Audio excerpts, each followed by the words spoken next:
Bueno, 5 en punto. Hoy es martes 23 de junio. Comenzando semana. Debería ser desde ayer, pero ayer fue festivo. Los festivos casi no se sienten por esta época. Pero evidentemente ya este es el segundo día de esta semana. Martes 23 de junio. Y hoy nuestra cita es con el doctor Santiago Rojas. Ya se los voy a presentar para las personas que no conocen, pero es muy reconocido a nivel de Latinoamérica. Porque vamos a hablar de la vida después de la pandemia. Nos vamos a proyectar, a ir un poco más allá, unos meses más allá, tal vez años, quién sabe, para poder entender qué deberíamos estar haciendo, qué debería transformarse para llegar a ese momento. Doctor Santiago Rojas, muchas gracias por estar en Sin Reserva, un gusto. Qué gusto, muchas gracias por la invitación y la oportunidad. Bueno, Aquí les cuento listos. que Santiago Rojas es médico en cuidados paliativos con terapias alternativas y o complementarias. Es escritor, muchos de ustedes sé que lo han leído, autor de diferentes libros, conferencista en crecimiento personal, apoyo al paciente terminal, también habla muy bien y es experto en el tema del duelo, el estrés, la calidad de vida y por supuesto la creación de salud. Además, fue director y presentador de programas radiales y también experto invitado en varios programas de televisión. Y hoy está acá para entregarnos todo su conocimiento sin reserva, doctor. Muchas gracias. Es un honor. Bueno, antes de comenzar a hablar del tema que nos convoca el día de hoy es eh, la vida después de la pandemia, cómo nos vamos a imaginar esa vida, cómo debería ser esa vida. Quiero que nos vayamos siquiera 3 meses antes de que por lo menos en Colombia ocurriera este confinamiento obligatorio, esta cuarentena que ya ha ido siendo un poco más lapsa, que ya también hemos visto dificultades por esa laxitud en algunas partes y en algunas ciudades del país.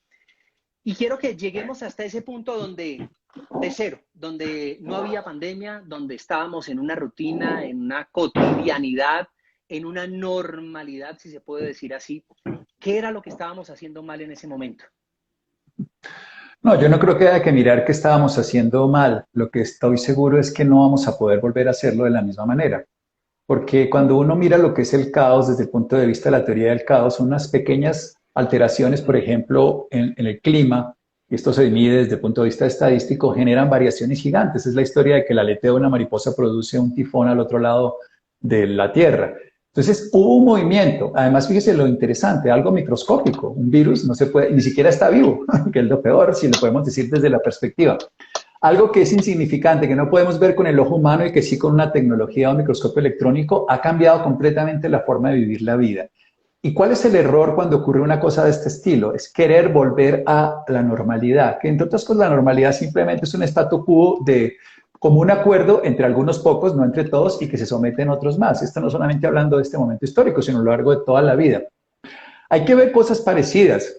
Hay que ver que estamos actuando muy parecido a como hicimos en 1918 y como hicimos en otras 6 o 7 pandemias en los últimos siglos. Entonces, el punto fundamental para poder contestar, primero, si nos equivocamos, yo creo que sí nos hemos seguido equivocando, pero no creo que nos valga la pena irnos hacia atrás, sino ir a ver, para mí, el origen siempre cuando tengo una enfermedad, por ejemplo, en un paciente, Uh yo -huh. siempre le digo, bueno, ¿usted a qué está dispuesto a hacer? ¿Qué está dispuesto a aprender? Porque cuando empezamos a decir, si yo hubiera, por ejemplo, el fumador, si yo hubiera dejado de fumar, si yo hubiera dejado de No hay, arrepentirse, no no hay es el tu tía. momento ya. Uh Sí, entonces, -huh. siempre que uno quiere ver hacia dónde se dirige, hay una pregunta que suele ser muy interesante y es, ¿qué estoy dispuesto a aprender? Con esa pregunta yo puedo saber a dónde me puedo dirigir.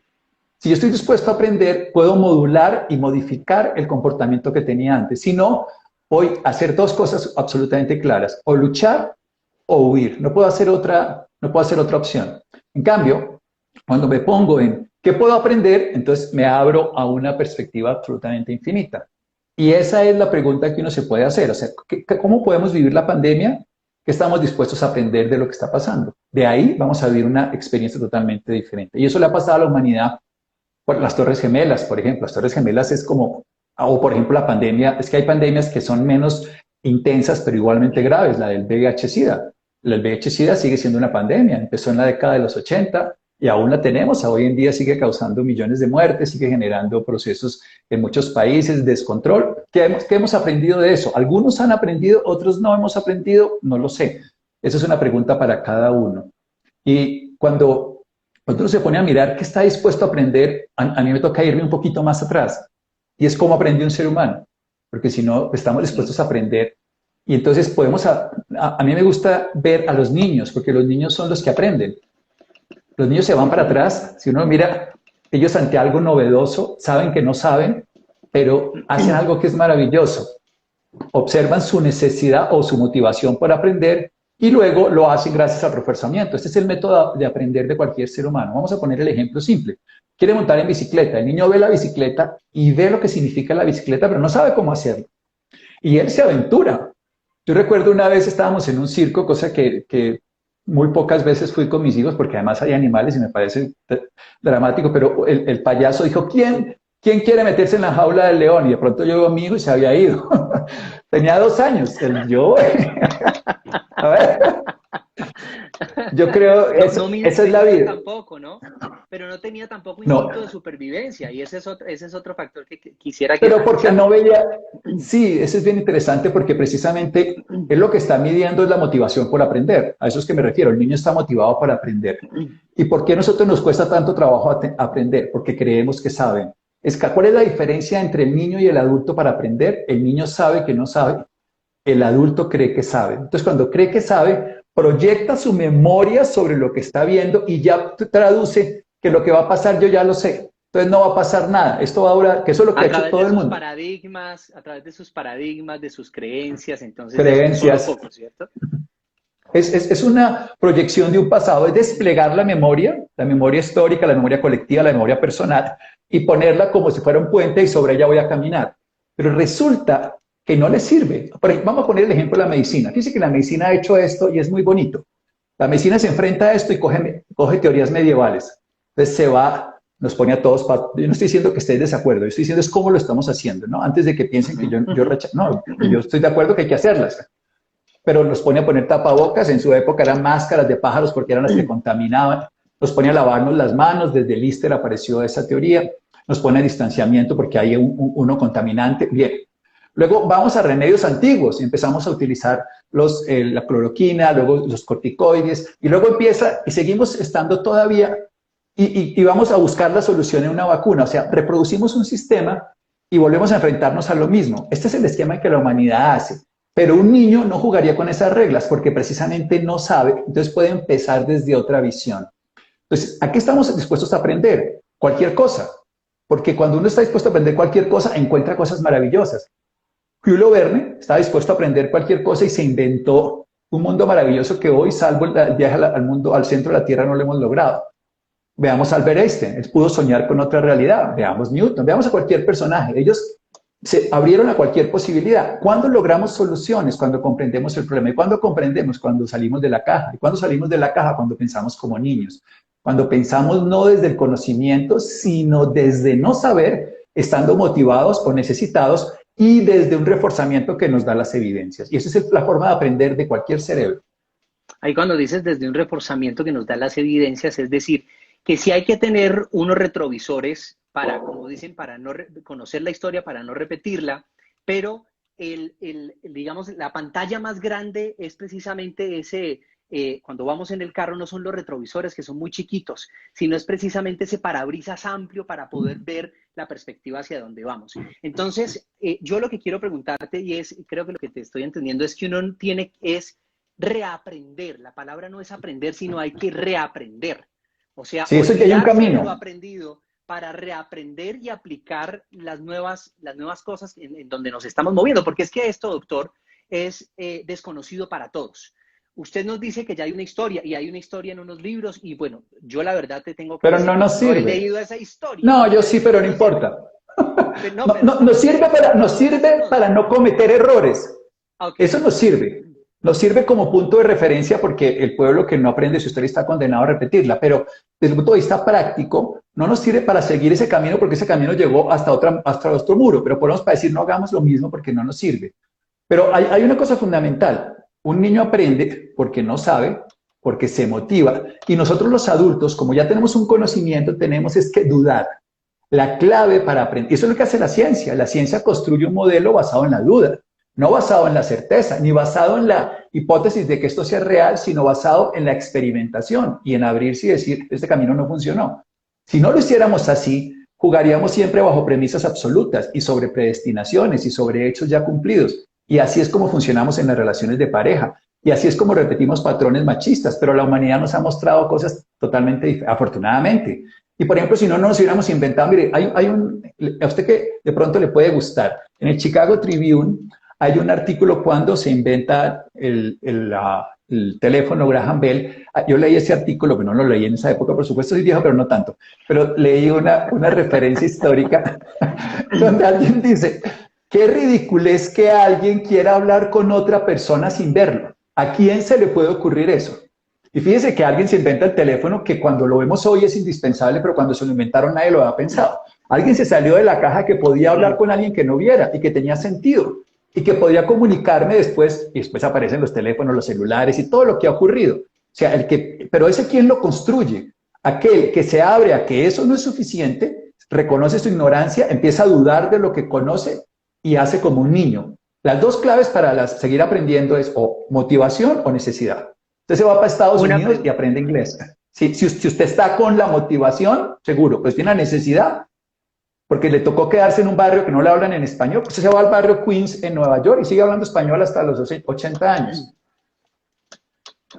Sí, por favor. Hay algo que me imagino, doctor, existe, es el método de aprendizaje.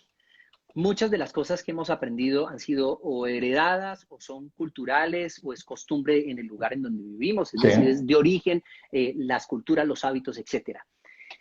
Me imagino que entonces lo que necesitamos ahora es entender un método, saber cómo vamos a desaprender, hacer control al suprimir para volver a empezar. Porque eso me imagino que nos tenemos que resetear todos en nuestras casas para poder salir de una manera diferente y realmente salir hablando de esa transformación, de esa palabra que realmente ya parece cliché, pero que es una necesidad en este momento. Entonces, yo quiero preguntarles, ¿cómo hacemos para desaprender?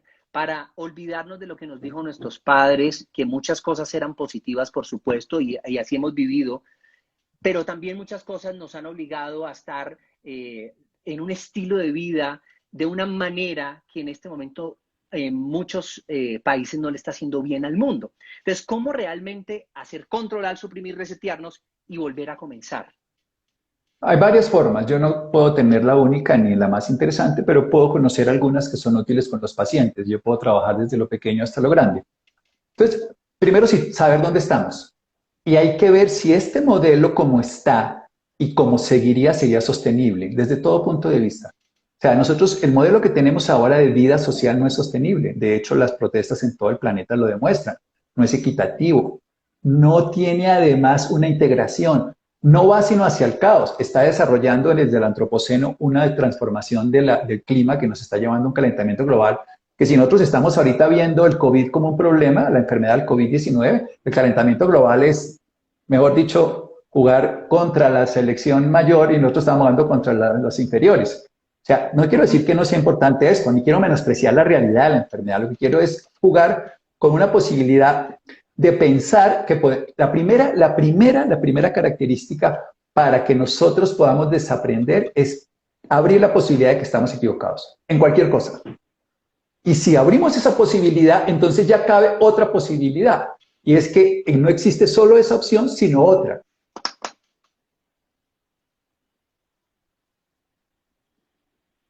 Tenemos problemas un momentico de señal con el doctor Santiago. En religión es muy Caen difícil un porque las poquito y personas tienen... Sí, ya ahí y lo qué estamos raro, porque aquí escuchando. está... Vale. Momento, a ver si hacemos una cosa más. Ya. Sí, no, si nosotros estamos en religión, tenemos creencias. En la ciencia las creencias no funcionan. En la ciencia lo que funcionan son las evidencias. Y yo no quiero decir que la religión esté mal, ¿eh? Esto no es un tema de ese lugar. Es simplemente un punto de que si nosotros queremos aprender algo, tenemos que empezar a dudar de lo que estamos creyendo hasta ahora y ver, y esto se llama duda y evaluación. Esta es la forma de volver a ver. A mí la palabra reinventarme no me parece coherente en este sistema. Yo lo que digo es, dudemos para que nosotros de lo que hemos construido y evaluemos lo que hemos logrado con ese sistema.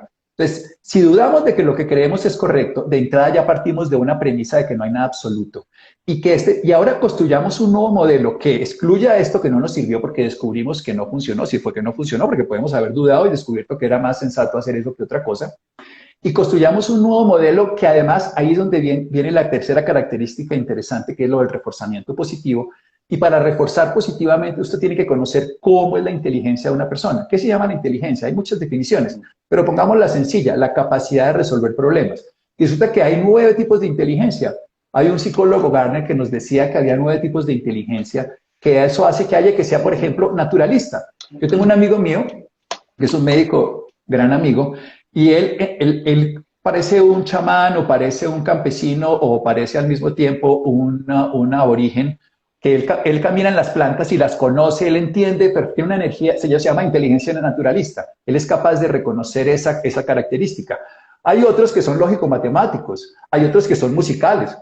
Mi mamá tocaba 17 instrumentos y ella podía, yo el timbre escasamente, y ella podía diferenciar todos los sonidos y todo, y ella nos ponía a todos a tocar y podía saber exactamente quién estaba afinado y quién no. Yo no tengo para nada esa capacidad. Hay otros que tienen interpersonales, son de relaciones públicas gigantescos. Hay unos que son kinestésicos. Un personaje como Messi, un personaje como todos los deportistas de alta competitividad tienen una energía kinestésica que pueden mover su cuerpo con una habilidad impresionante. Entonces, cuando uno le pide, por ejemplo, a un musical que funcione con una inteligencia que no es la de él, alguien tiene inteligencia lingüística, por ejemplo, son capaces de hacer libros y escribir y ser... Todos tenemos habilidades de todo, pero no tenemos inteligencia. Entonces, ¿qué significa? Que nosotros estemos dispuestos a aprender algo que no sabemos, que estamos motivados por la necesidad y que además vamos a usar las características propias, las que podemos ser útiles. Si a Messi lo hubieran puesto a tapar en el Barcelona, hubiera sido el fracaso de arquero, siendo el mejor jugador del mundo. ¿Por qué? Porque no tiene las características de arquero. Y eso es lo que la humanidad tiene que hacer, aprovechar los dones de los seres y no ponerlos... Entonces, si una persona sabe escribir y no sabe hablar, no quiere decir que porque sepa escribir tiene que saber hablar o porque sepa tal cosa tiene que saber otra.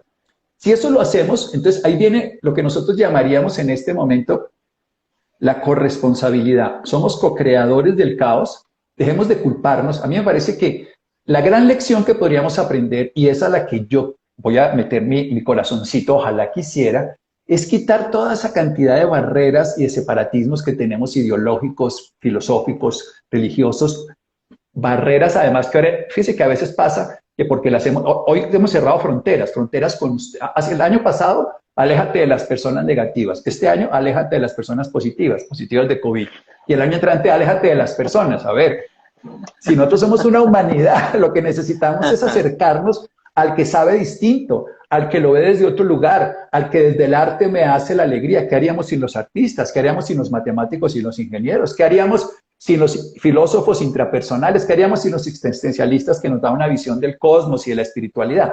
Necesitamos a todos los seres humanos. Yo lo que creo es que no va a haber un liderazgo único. Esa es como, la pregunta es, ¿qué queremos aprender? Que nos necesitamos a todos, que el hígado no puede ser más importante que el riñón, que el corazón no puede ser más especial. Y en eso le voy a decir algo fundamental. Lo femenino es mucho más importante. Lo femenino es lo esencial que hemos ridiculizado y olvidado los hombres en una cultura machista y absolutamente arrogante, separatista. No hemos reconocido primero que la naturaleza es femenina, que es la madre que nos aporta, nos contiene, nos nutre y que nos ha replegado en esta universidad de la vida para que estemos en un confinamiento para el refinamiento. Lo femenino en los 7 países del mundo están manejados por mujeres, están teniendo éxito en esta pandemia y todos los masculinos no han sido capaces. ¿Eso qué significa? Que hay un rol de la mujer que tiene que encontrar, que es absurdo que hablemos de equidad e igualdad cuando, no digo que no sea, sino que tengamos que hablarlo.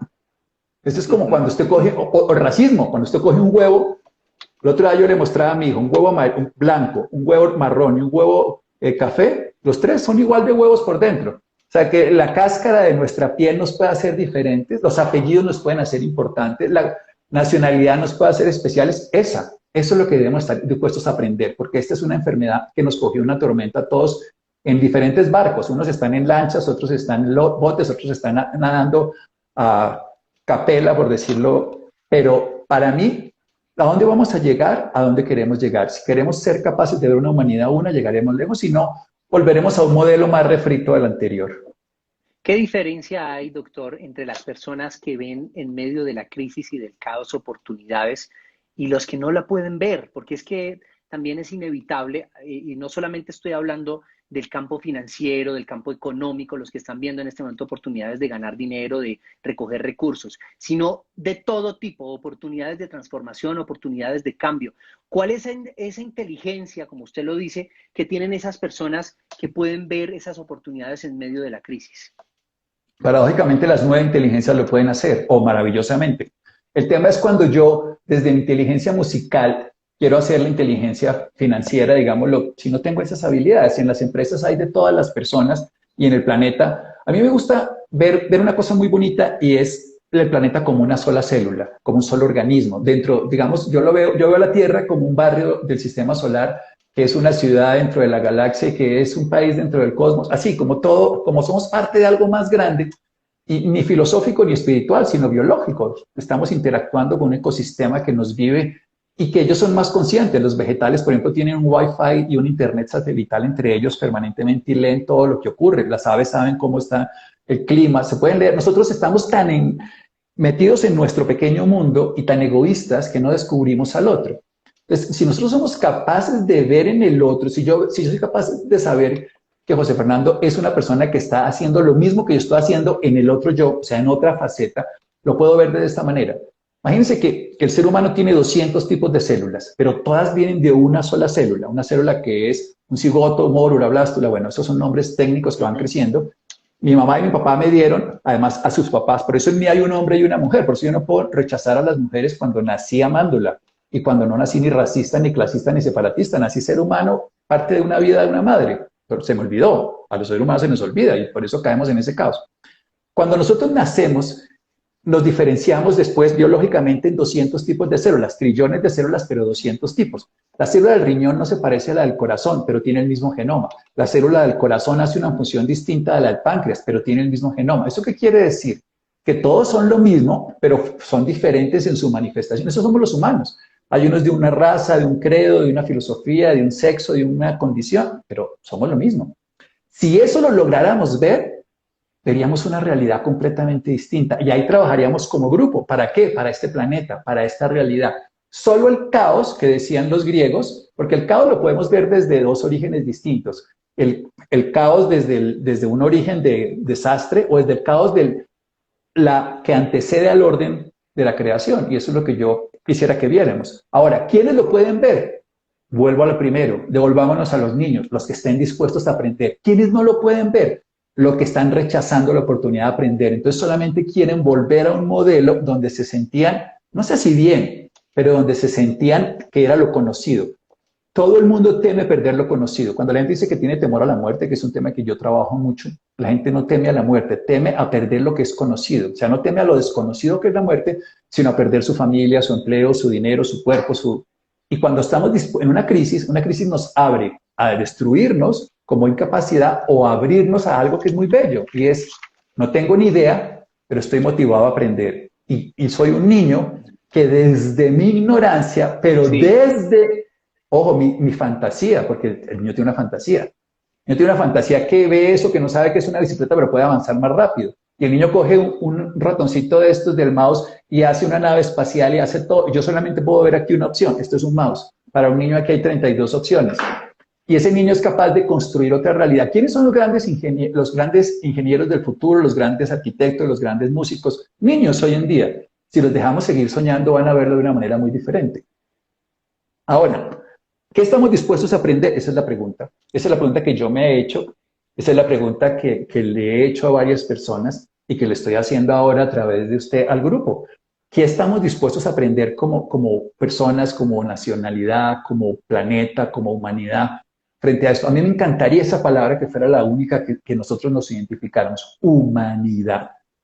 Humanidad, Color. espectacular, necesario en este momento, necesario hace tanto tiempo, doctor, y a veces, y me perdona, siento que esa palabra es un sueño que aún no se convierte en realidad, porque ningún sistema, ni económico, ni filosófico, ni social, pienso yo que ha quedado en el papel, pero no entiendo por qué a la hora de actuar, de hacer, de ejercer, el ser humano se queda muy corto con las cosas tan maravillosas que hay en el papel y con los sueños de mucha gente. Estamos hablando en Sin Reserva de la vida después de la pandemia con el doctor Santiago Rojas. Recuerden que Sin Reserva es un espacio en donde yo los conecto todas sus dudas con personas y expertos que saben que nos pueden responder. Es decir, buscamos respuestas a sus preguntas.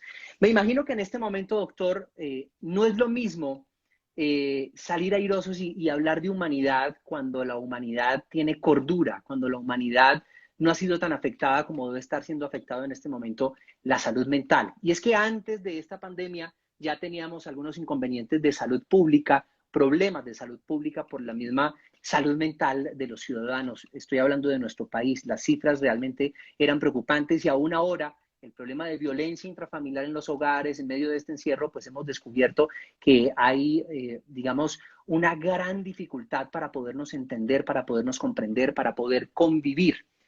¿Cómo entonces hacer en este momento para que la enfermedad, para que la ansiedad y el estrés no nos enferme y cuando podamos abrir esa puerta y cuando podamos volver al mundo real, si es posible, o a la nueva normalidad, como lo han llamado, pues salir realmente a hacer el bien, a transformarnos mejor, sabiendo que nuestra salud mental no va a estar en su mejor momento?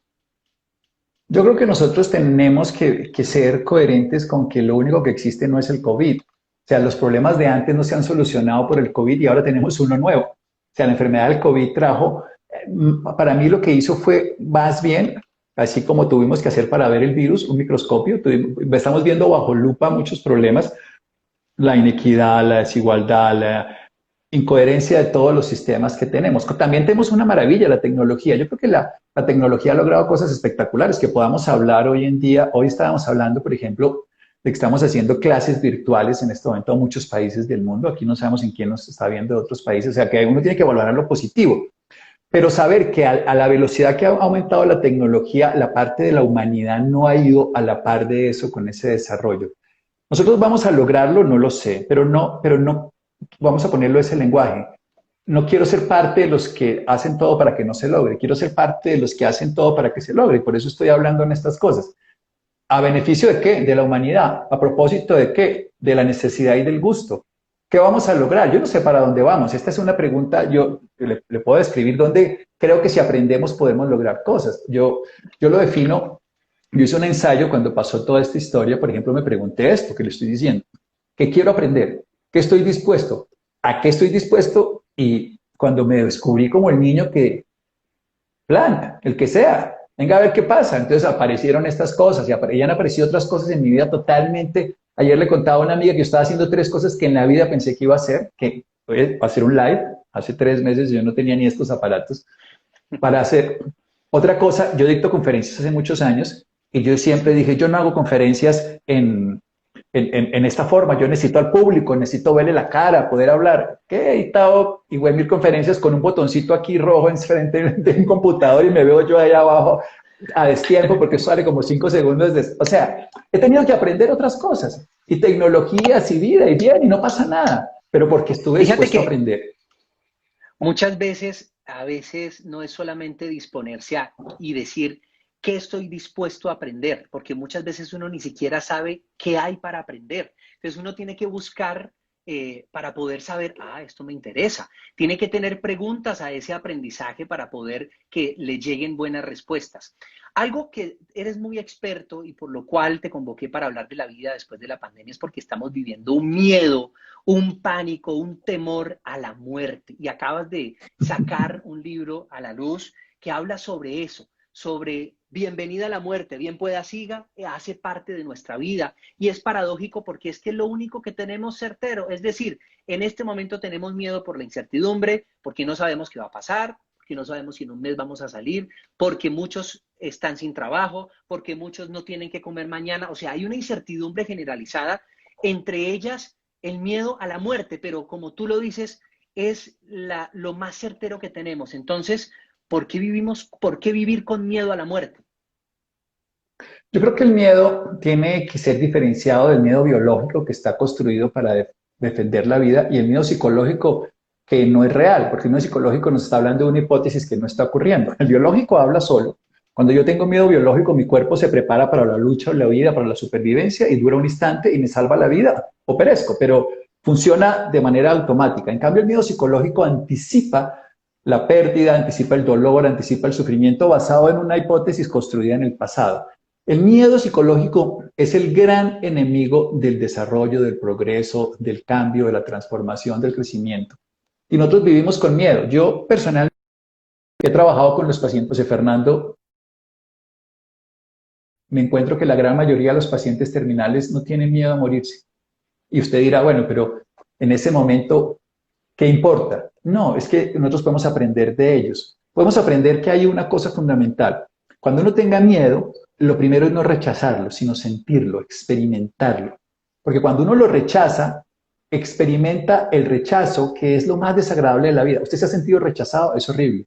¿Usted se ha Sí, rechazado a sí total. mismo? Es lo mismo. Cuando uno rechaza el miedo, lo que uno experimenta es el rechazo. Cuando uno reprime el miedo, lo que experimenta es la rabia de represión. Cuando uno intenta ignorar el miedo, lo que intenta es la evasión. Todo lo que uno no se da cuenta es que las emociones están hechas para experimentarlas. Entonces, yo enseño ejercicios para el miedo a la muerte. Y uno, que es muy simple y que la gente le da miedo, a mí me da risa porque cuando cuento este ejemplo, a la gente le da miedo que le dé miedo cuando haga el ejercicio del miedo. O sea, ya van tres miedos antes del miedo. Digo, a ver, es que A ver, yo apunto. Si quieren apuntar, háganle. Este ejercicio me parece chévere. ¿Cómo es? mire, esta noche, cuando se vaya a acostar a dormir, Sí. y esto aquí es muy importante que la gente entienda que lo que vamos a descubrir es dónde está mi miedo a la muerte. Porque hay gente que dice, pero ese ejercicio atrae la muerte para nada. Yo lo vengo haciendo hace muchos años. De hecho, yo lo hice en vivo cuando me estaba muriendo, hace muchos años en la universidad. Y fue cuando lo descubrí por experiencia propia y fue una experiencia que me transformó la vida. O sea, yo lo hice porque no tuve más opción. Y es, se acuesta uno a dormir, está antes de dormir, obviamente, y piensa, siente que podría morirse esta noche. Entonces digo, esta noche me puedo morir.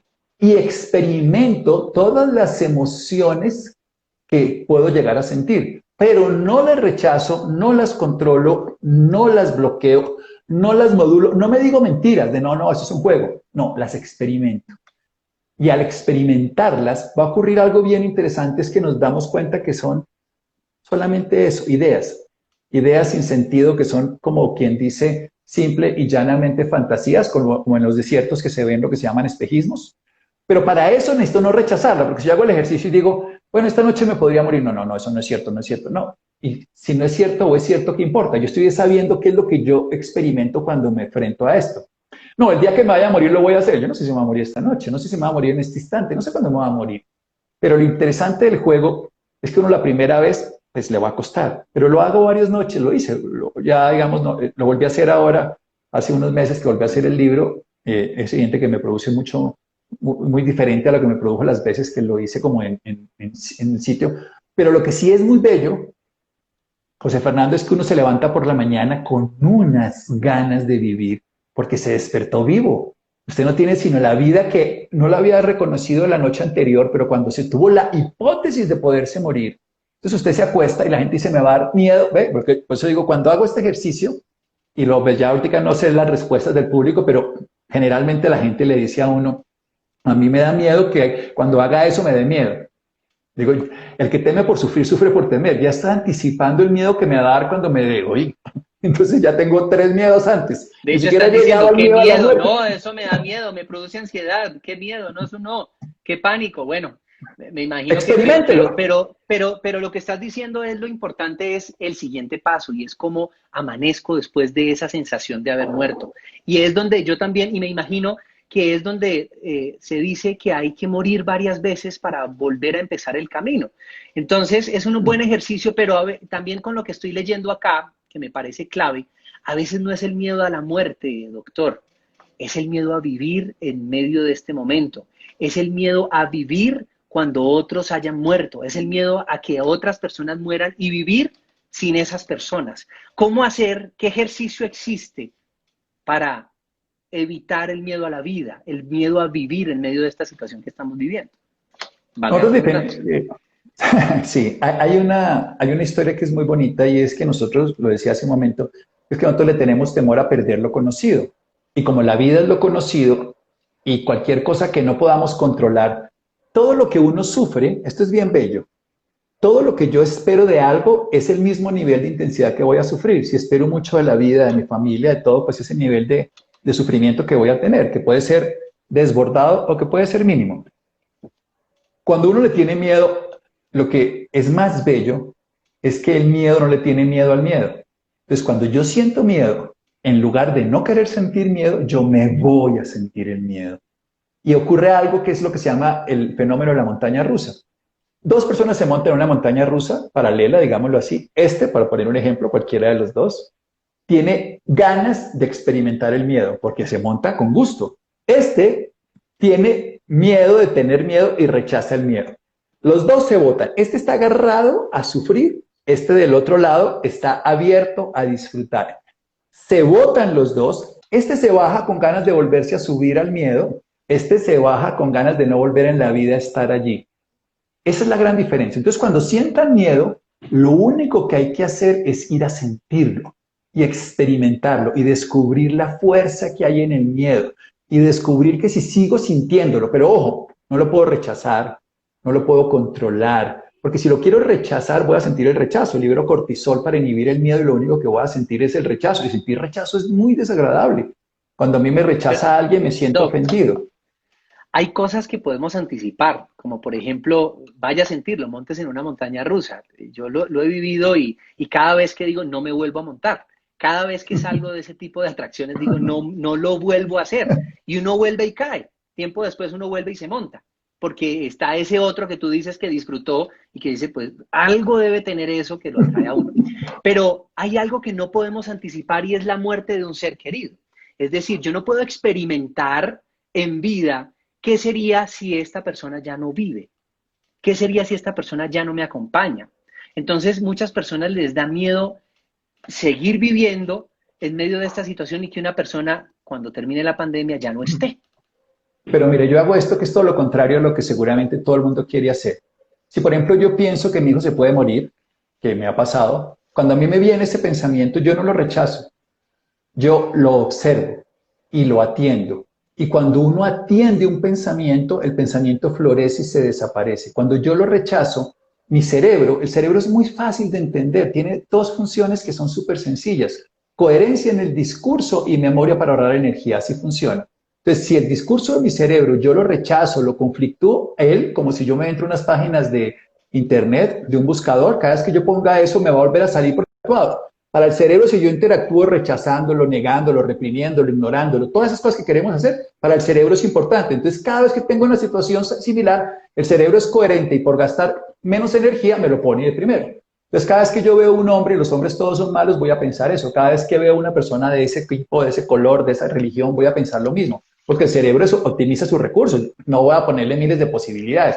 Entonces, me pone lo mismo. Entonces, si yo me voy a experimentar el miedo, cuando lo siento, por ejemplo, si siento miedo que se muera un familiar, yo no me voy a decir, no, eso no es cierto, eso no es cierto. No, Santiago, se va a experimentar el miedo. Y voy y lo siento.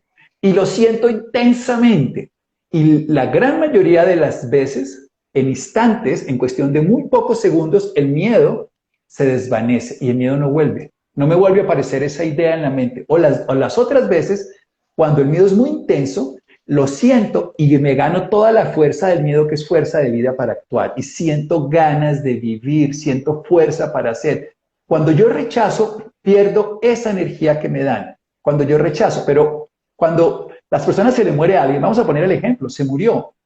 Entonces, la gente siente tristeza y rechaza la tristeza y resulta que en la tristeza es un movimiento, es muy bonito. El miedo es un movimiento de la conciencia que me hace sentir mi cuerpo. La tristeza es un movimiento de la conciencia que me hace ver mi interior. Entonces, si yo tengo la tristeza de la muerte de un ser querido, me va a morir el año pasado, por ejemplo, y yo lo primero que hago cuando estoy en duelo es irme a experimentar la tristeza de la ausencia, porque cuando la experimento, ahí encuentro el nuevo punto de, porque antes la veía afuera, la tocaba afuera, ahora la tengo que ver adentro y tocar adentro. Si yo rechazo la tristeza, no puedo experimentar la comunión que hay en mi cuerpo con ella, porque yo estoy hecho de materia de ella, de vida de ella, de experiencia de ella. No solo porque sea mi mamá, sino porque compartimos, nos amamos y nos experimentamos. Si yo voy a la tristeza, la lloro, destilo con lágrimas, las ventanas del corazón se limpian y puedo ver lo que está allá adentro. Si me rechazo como hombre porque no puedo llorar, entonces mi úlcera me lo cuenta. Si lo rechazo como hombre, mi espasmo me lo recuerda. Si lo experimento, permito que se dé lo que se está dando y la experiencia es totalmente distinta. A nadie le gusta experimentar porque intelectualizamos las emociones, pero la experimentación de las emociones es lo más bello que existe. Es tan simple porque nosotros, los niños nos lo muestran. Vamos a los maestros. Un niño va caminando y se golpea, llora y sigue. El papá, pero se puede matar. Entonces hay todo un rechazo, hay un condicionamiento operante de que eso no debería ser. Lo que digo, mi hijo No, sí iba a ir hasta el león. Yo fue el que no lo dejé que se fuera. Y no lo hubiera dejado hoy tampoco. lo hubiera Por- dejado para por- volverlo más valiente, a ver si vuelve. Doc, pero venga, después pensé que acaba de por qué decir no me usted metía algo yo muy con bonito. él. Hay algo muy bonito en lo que acaba de decir, que puede sonar muy metafórico, pero qué bonito limpiar las ventanas del corazón, que las lágrimas te ayudan a limpiar las ventanas del corazón. Eso es realmente llena muchísimo. Qué mensaje tan profundo y tan bonito. Y Hay los hombres algo podemos que nos llorar. están hablando acá, ¿sí? Claro, los hombres podemos llorar. Es más, yo soy llorón profesional. Yo soy llorón profesional, besucón de mis hijos profesional y abrazador profesional de mis hijos. Pero qué Tengo mucho delicia miedo que porque algo llegue a ocurrir, por supuesto. pero siéntalo el miedo. Cuando usted sienta ese miedo, se va a dar cuenta que solo es un pensamiento. Y cuando volvamos al pasado, fíjese lo mismo, vámonos de lo chiquito a lo grande, o de lo grande a lo chiquito, el del virus al sistema económico mundial, el sistema económico mundial al virus. Ambos están lo pequeñito controlando a lo grande y lo grande peleando contra lo chiquito. Eso es lo que pasa en lo pequeño y en lo grande. Cuando usted siente ese miedo a perder a su hijo, usted dice, no, no, no lo quiero sentir. No, no, yo no quiero que piense o no piense, quiero que sienta, no que piense, que sienta lo que siente con el miedo y se dará cuenta que solamente es eso, un pensamiento. Y entonces hará lo que le digo Mire, antes, dudará, dudará. ¿Y cómo dudará? Podrá pensar distinto. Mientras rechace, no podrá dudar. Simplemente pondrá la causa fuera y no tendrá la capacidad de transformarlo adentro. Siempre que ponemos la causa de nuestro sufrimiento afuera, no podemos modularlo. Cuando yo sé que soy el creador del miedo por mi hijo, yo lo puedo modular. Mientras yo lo rechace, daré la fuerza afuera y no tendré capacidad de modularlo.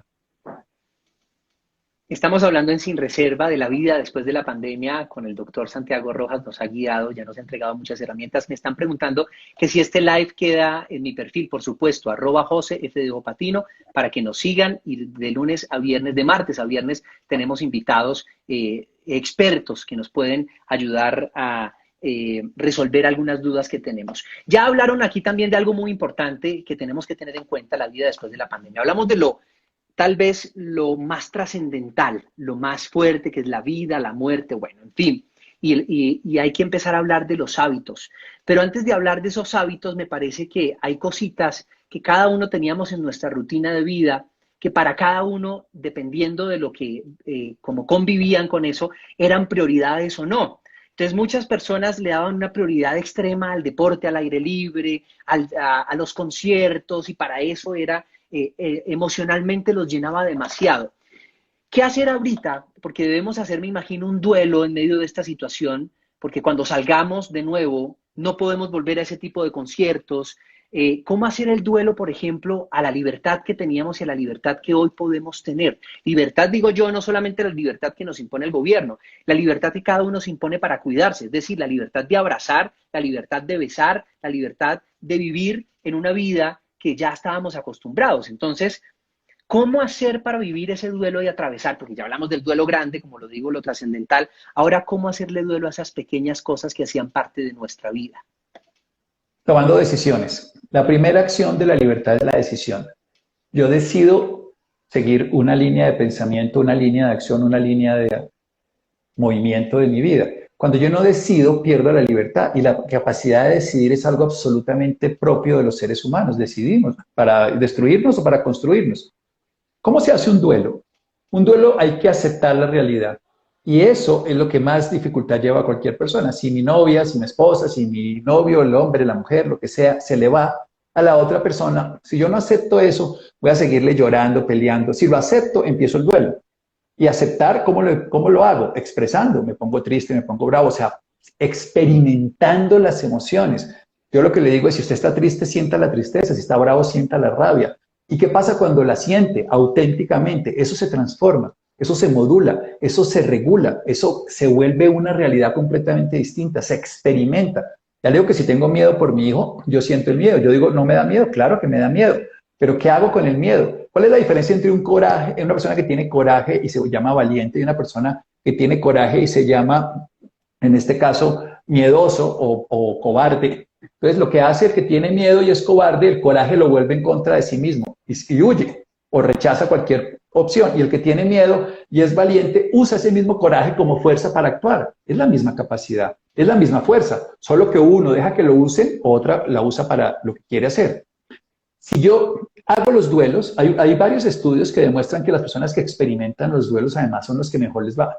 Hay, por ejemplo, un trabajo muy bonito que hubo en la ciudad de Los Ángeles después de la catástrofe, y las personas que perdieron mucho, pero hicieron un buen trabajo, tuvieron menos daños neurológicos e inmunológicos que los que perdieron poco e hicieron gran alaraca, o sea, se les rompió la media pantalón.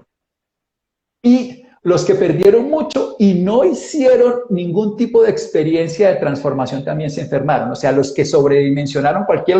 En cambio, los que estuvieron en el dolor se sintieron vueltos nada y se recuperaron, se transformaron, que eso es lo que tiene que hacer una crisis. Una crisis El ave fénix. textualmente nos modula la realidad porque tenemos que caer. Entonces, si usted está triste porque se murió la persona que usted ama, llórela, experimente la tristeza, siéntalo y renazca desde ahí en lugar de decir, no, es natural, la vida es así, eso no tiene ningún problema, todos nos morimos. No, no, si es que eso es lo que, por eso vuelvo a lo mismo, experimentemos la sensación, la emoción que tenemos, y cuando la experimentamos sin tratar de justificarla, de rechazarla, de controlarla, cambia totalmente. ¿Por qué? Porque la uso, porque las emociones están hechas, son impulsos para actuar, son impulsos para usar, son impulsos para experimentar la vida. Nos dieron la capacidad de tener una acción electroquímica que se llama pensamiento y una experimentación que se llama movimiento a través de una energía que la mueve, que es emovere, emoción. Entonces, nosotros vivimos esta experiencia. Entonces, yo, por ejemplo, si siento alegría en este momento, entonces me rechazo la alegría y sería como si me rechazara la tristeza. Si a mí esto me produce alegría, la experimento. Si me produce tristeza, también.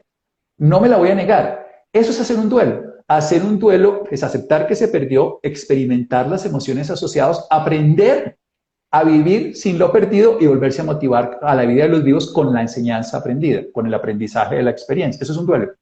Llámese duele la muerte de un hijo, llámese duele un modelo, llámese duele un programa de trabajo que teníamos que salió, de una pareja, lo que sea. ¿Que es fácil o difícil? Esa palabra no es cuestionable, no es un problema de facilidad, pero es un problema de acción. O sea, lo que puede ser es que, para mí el ejemplo más simple de un duelo es una semilla. Cuando yo la siembro bajo la tierra, ella crece, pero antes de crecer para arriba, crece para abajo, hacia adentro, hacia mí mismo, hacia mi carencia. Me encuentro con piedras, con dificultades, con oscuridades, con carencias, para luego sacar un momento, un tallo a la luz. Eso es un duelo. Es sembrar una semilla en una nueva tierra para que genere unos nuevos frutos, pero mientras crece tiene que afianzarse, experimentar, sentir, y cuando ya lo tiene adentro, que es la tristeza la que me lleva adentro, entonces sí puedo florecer y volver a hacer nuevos frutos. Así funciona la vida. Es Hoy una muerte para renacer. estamos en Sin Reserva, aprendiendo sin reserva, descubriendo sin reserva, pero sobre todo inspirándonos sin reserva con el doctor Santiago Rojas. De verdad ha sido un momento espectacular y quiero leerlos desde dónde nos siguen, desde dónde están en este momento conectados y si tienen algunas preguntas es el momento de poderlas transmitir.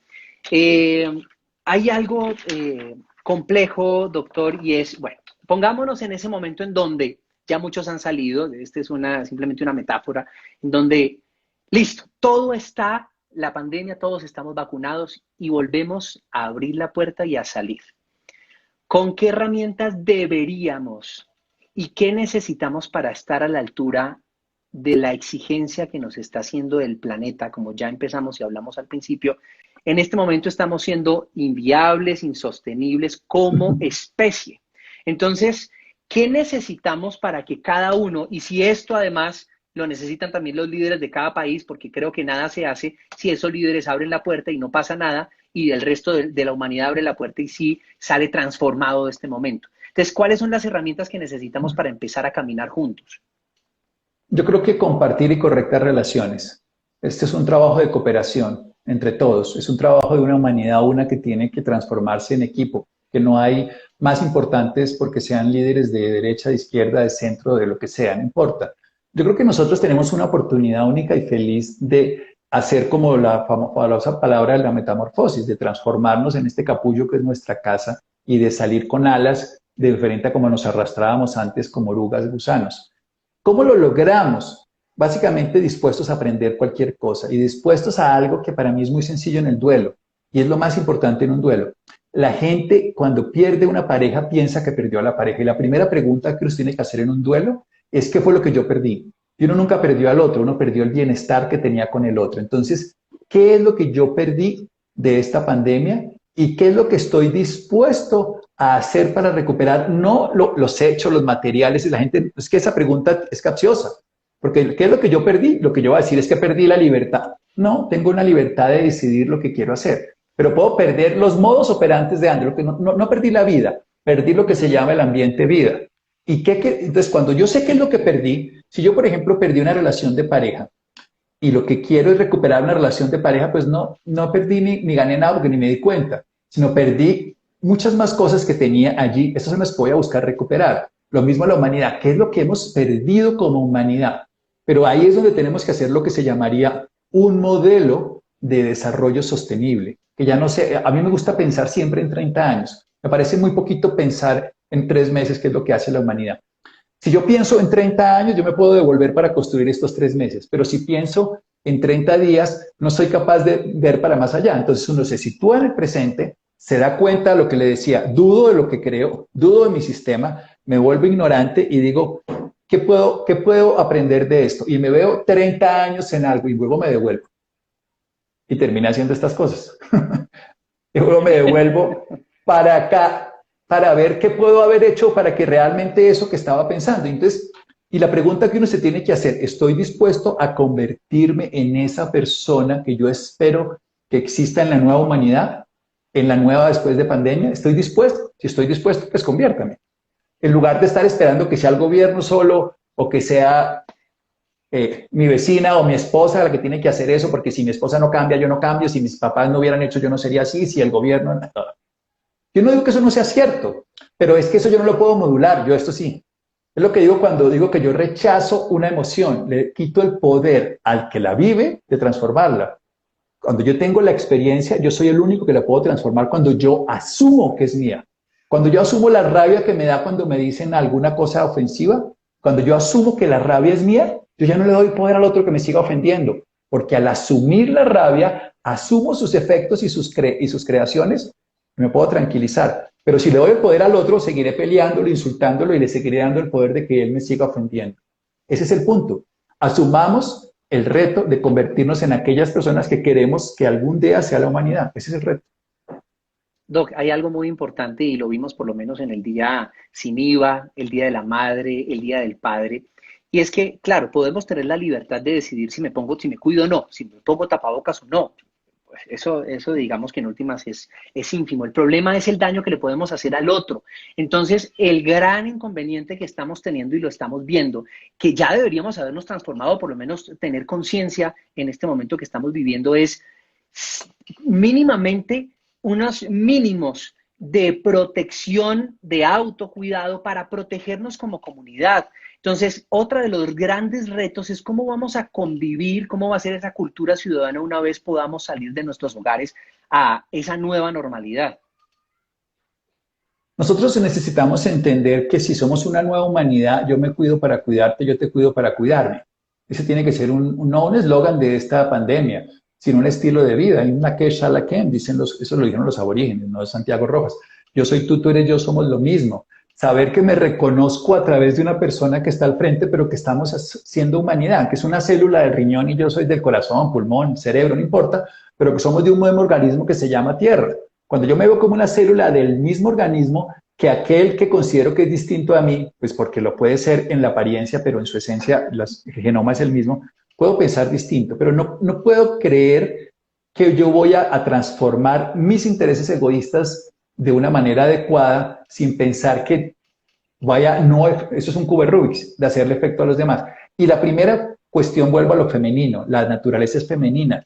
Y rescatar lo femenino es el primer legado. Y las mujeres nos han ido mostrando estos últimos 20 años con hechos, no con teorías, cantidades de condiciones de maravilla que nosotros, por una cultura machista y de retrógrada y paternalista, no lo había visto. ¿Qué podemos hacer? De una manera muy simple, volver a mirar como niños que tenemos una nueva oportunidad. Para mí es como si me hubieran barajado las cartas y me hubieran dado otra mano. 5, 6, 7, 8, y yo tenía 2, 3, 4, o me pusieron peor, mejor no lo sé, pero ya no puedo jugar con las cartas del pasado. Ese es para mí el único error. Si yo juego con las cartas del pasado, ahí me quedo. Si juego con las cartas del presente, pues es lo que tengo. Que me salió peor, que antes era mejor juego. Sí, pero este es el juego de ahorita. Y en esta Además, baraja, en esta hay otras mano, personas que están viendo el juego del otro. Hay otras personas que están pensando estratégicamente en cómo eliminar al otro. ¿Ah? Si nos ponemos en la pero estrategia de juego, pues esa podría ser también, ¿no? Mirar el otro que está haciendo bien, que le permite ganar, pero igual sabe qué es lo bonito de ese ejemplo que usted acaba de poner. Igual viene otra mano, igual viene otro juego, y vuelven y barajan, ¿cierto?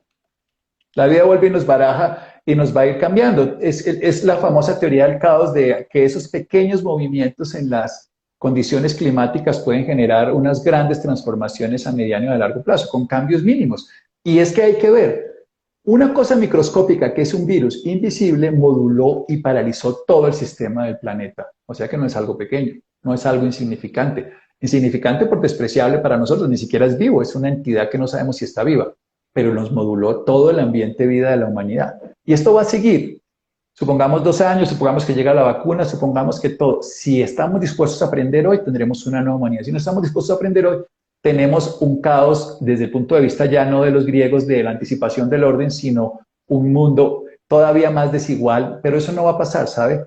Las personas hoy lo muestran, los modelos sociales hoy son más cohesivos, la capacidad hoy de comunicación de las grandes personas, el conocimiento de lo que se llama masas es diferente, el rescate de lo femenino se está dando y la búsqueda de un sistema de crecimiento sostenible es el modelo que tiene que haber, social, por ejemplo, la gente se va a ir al campo, mucha gente se va a ir a vivir a la naturaleza mucho más, la gente va a buscar generar más compra local, piense global, va a empezar a desarrollar proyectos mucho más sostenibles locales, incluyendo a las personas y al ecosistema. ¿Por qué? Porque si no, no sobrevivimos, ¿no? Ni siquiera vuelvo y digo, para aprender se requiere estar motivado, pero por necesidad, y si no, baila. Dicen acá un saludo desde Medellín, Buenos Aires, España, Santiago de Chile, Bogotá, Mendoza, Argentina, el mejor Santiago, por supuesto, desde Uruguay también, desde Bogotá, desde Hollywood en la Florida, Cartagena de Indias, qué lindo Cartagena, qué lindo estar en este momento en Cartagena. Bueno, Bogotá, Santander, bueno, qué bueno, hay tanta gente siguiéndonos en este momento. Espero que hayan aprendido sin reserva, que hayan descubierto muchas cosas con el doctor. Doctor, sus redes. Santiago Rojas P, aquí en Instagram. Y tengo un Twitter que también lo hago sobre todo para aprender de cosas científicas. Lo uso si me preguntan. Yo lo que hago es que contesto. Santiago Rojas MD, de médico. Ese lo uso profesionalmente. Y Y el mío, no arroba lo José conocía. FDO Patino, arroba José FDO Patino para que nos sigan. Quiero volverme a encontrar con usted, doctor, el próximo mes. Lo invito para que hablemos largo y tendido, de ahí elegiremos el tema, pero le agradezco muchísimo y quiero invitar a toda la comunidad que está conectada en este momento, esta semana, para que nos acompañen sin reserva a las 5 de la tarde. Por ejemplo, mañana vamos a hablar de cómo saber si soy un mal papá o mamá. Esto con Fernanda Uy, Restrepo, ella es directora del proyecto Ni una palmadita se llama. El jueves 25 de junio vamos a hablar de la magia de contar historias para televisión con Manuel Teodoro. Él es periodista y director de Séptimo Día y El Rastro en Caracol Televisión. Y el viernes 26 de junio vamos a hablar con Papa Jaime, un conferencista y líder espiritual también humanista, bellísimo. sobre las enseñanzas de esta cuarentena. Las enseñanzas de esta cuarentena que son muchas y que espero que pues cada uno esté haciendo su proceso de transformación. Doctor, realmente ha sido maravilloso este momento. Me hubiera gustado leer muchísimo más las preguntas, pero el doctor es muy claro en cada cosa que dice, nos lleva muchísimo por el camino que es y le agradezco muchísimo estas herramientas, este taller. Hoy, esta noche, voy a hacer esa tarea que usted me envía, sentirnos que hoy morimos para ver mañana cómo amanecemos. Y para experimentar esa sensación de que solamente son ideas, de que son creencias, y las creencias son pensamientos que poseen a la mente. Y después de que uno se da cuenta de lo que son y ya las duda, sin peleas. Maravilloso. Me preguntan que cuándo papá Jaime, el viernes, sin embargo, ahí está colgado en mi perfil toda la agenda que tenemos esta semana y cada semana, los domingos, les publico una nueva agenda de martes a viernes. Nos volvemos a reencontrar, doctor, le agradezco muchísimo y Muchas espero gracias. Abrazarlo, ir a una cita con usted Me cuando podamos abrir encantará. esta puerta. Un abrazo y Sí, muchas abrazar. gracias. Uf,